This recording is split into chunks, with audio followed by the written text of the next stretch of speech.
Side खबरों के लिए सब्सक्राइब करें फ्लेम मीडिया और उसके बाद बेल आइकन को प्रेस करें ताकि सबसे पहले आपको मिले एक्सक्लूसिव खबरें।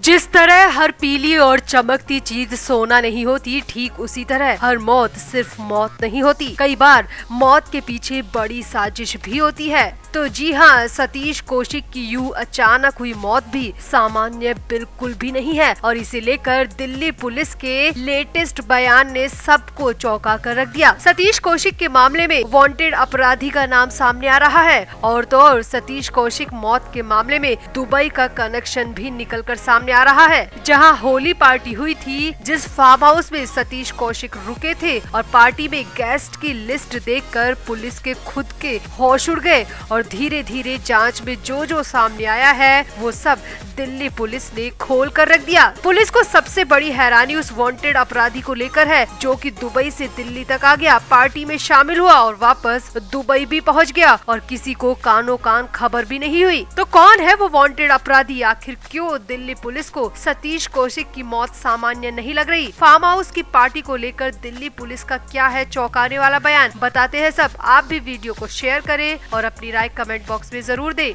तो सुनने में बड़ा नॉर्मल लगता है कि सतीश कौशिक मुंबई से दिल्ली आए, होली पार्टी में शामिल हुए, रात को अचानक सांस लेने में दिक्कत हुई और हॉस्पिटल ले जाते वक्त रास्ते में उनकी मौत हो गई। पहले यही सामने आया था, यही बताया गया, मगर अब जो सामने आ रहा है वो सब बेहद हैरान करने वाला है। दिग्गज एक्टर सतीश कौशिक का 66 साल की उम्र में निधन हुआ। 9 मार्च को वो हमेशा के लिए दुनिया को अलविदा कह गए। सतीश कौशिक के निधन ने उनके परिवार और करीबियों को जिंदगी भर का खालीपन दे दिया।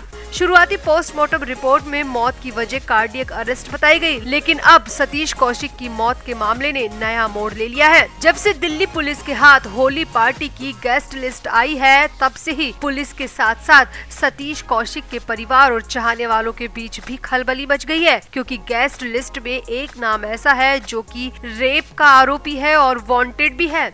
दरअसल 11 मार्च को दिल्ली पुलिस की एक टीम ने अचानक से फिर उसी फार्म हाउस पर रेड मारी जहां सतीश कौशिक वाली होली पार्टी हुई थी। ये farm house Delhi Gurugram border पर है। पुष्पांजलि नाम के इस फार्म हाउस पर पहले तो दिल्ली पुलिस को कुछ दवाइयां मिली थी जो कि ज्यादा संदिग्ध नहीं थी, मगर जब पुलिस ने गैस लिस्ट को देखा तो खुद पुलिस भी हैरान हो गई, क्योंकि उस लिस्ट में एक नाम ऐसा था जिस पर रेप के चार्जेस है और वो दिल्ली से भागकर दुबई चला गया था। सतीश कौशिक जिस फार्म हाउस में पार्टी कर रहे थे वो एक गुटखा किंग का बताया जा रहा है। गुटखा किंग का नाम विकास मालू है। पार्टी में विकास मालू समेत कई बड़े बिल्डर और उद्योगपति भी थे। विकास मालू पर रेप के चार्ज लगे हुए हैं और दिल्ली पुलिस उसकी जांच भी कर रही है। केस दर्ज होने के तुरंत बाद विकास मालू दुबई चला गया था और उसके बाद कभी पुलिस के हाथ नहीं पड़ पाया। होली पार्टी के लिए वो स्पेशली दुबई से दिल्ली आया था। विकास मालू एक बिजनेसमैन है और उनकी कंपनी का नाम कुबेर ग्रुप बताया जा रहा है। साथ ही सामने आया है कि विकास मालू सतीश कौशिक का फैमिली फ्रेंड भी रहा है। सतीश कौशिक के साथ अक्सर उन्हें देखा गया है और होली की पार्टी अटेंड करने के लिए सतीश कौशिक मुंबई से गुरुग्राम आए थे, तो जाहिर सी बात है कि सतीश कौशिक की विकास मालू से दोस्ती काफी गहरी रही होगी। विकास मालू का दिल्ली के बिजवासन के पुष्पांजलि फार्म हाउस इलाके में मालू फार्म हाउस नाम से A5 फार्म हाउस है। रिपोर्ट्स के मुताबिक होली के दिन दोपहर के करीब 1 बजे विकास मालू के यहाँ पार्टी रखी गई थी, जहाँ 10 से 15 लोग पार्टी में शामिल हुए थे और ये सभी लोग बड़े बिल्डर और उद्योगपति बताए जा रहे हैं। अब दिल्ली पुलिस का कहना है कि विकास मालू का दुबई से दिल्ली आना और फिर होली की पार्टी में शामिल होना और फिर साथ ही साथ वापस दुबई निकल जाना संदेह को बढ़ा रहा है। दिल्ली पुलिस की माने तो जब से विकास मालू पर रेप का केस दर्ज हुआ है वो दुबई भाग गया था। पुलिस की तरफ से कई बार समन जारी किया गया, नोटिस भी दिया गया, मगर वो कभी भी पुलिस की पूछताछ के लिए शामिल नहीं हुआ, पुलिस के सामने आया ही नहीं। पुलिस के मुताबिक विकास मालू को दिल्ली पुलिस ने वांटेड भी घोषित करवा रखा है और इस तरह विकास मालू का आना फिर साथ ही साथ वापस चले जाना पुलिस के शक को बढ़ा रहा है। वहीं दूसरी तरफ दिल्ली के जिस अस्पताल में सतीश कौशिक का पीएम हुआ उसकी रिपोर्ट्स का भी इंतजार किया जा रहा है। अस्पताल ने सतीश कौशिक का विसरा और हार्ट लैब में जांच के लिए भेजा है, जिसकी रिपोर्ट आना अभी बाकी है। हालांकि अस्पताल को सतीश कौशिक के शरीर पर किसी भी तरह के चोट के निशान नहीं मिले, मगर वही दिल्ली पुलिस ने जो दुबई कनेक्शन खोज निकाला है वो सबसे ज्यादा हैरानी भरा है। तो आपको क्या लगता है, क्या सतीश कौशिक की मौत सामान्य है? दिल्ली पुलिस का शक कितना सही है? आखिर वांटेड अपराधी दुबई से दिल्ली तक कैसे पहुंच गया? आप भी अपनी राय कमेंट बॉक्स में जरूर दें और वीडियो को भी शेयर करें।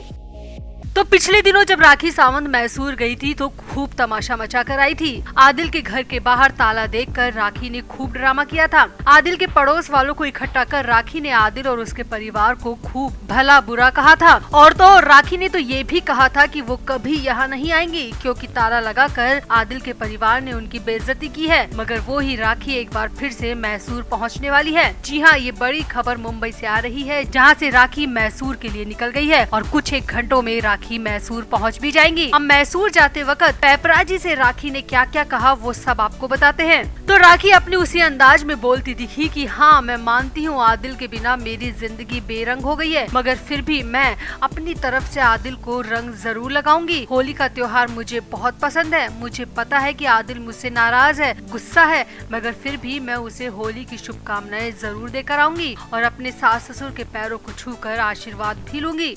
आगे राखी ने कहा कि अब होली पर तो ये सब बनता ही है। एक बहू होने के नाते मेरा फर्ज है कि मैं होली जैसे बड़े त्योहार पर अपने ससुराल जाऊं। अब राखी ने यहाँ पर हंसते हुए कहा कि लोग तो होली पर 7 समंदर पार से अपने घर आते हैं, इसीलिए मैं भी दुबई से होली पर मुंबई आ गई और अब मुंबई से अपने ससुराल मैसूर जा रही हूँ। उम्मीद करती हूँ कि इस बार मुझे ताला लगा नहीं मिलेगा। इस बार मेरे ससुराल वाले मेरे आने की खबर सुनकर भाग नहीं जाएंगे। और ऐसा बोलकर हंसते हुए राखी एयरपोर्ट के अंदर एंट्री कर गई।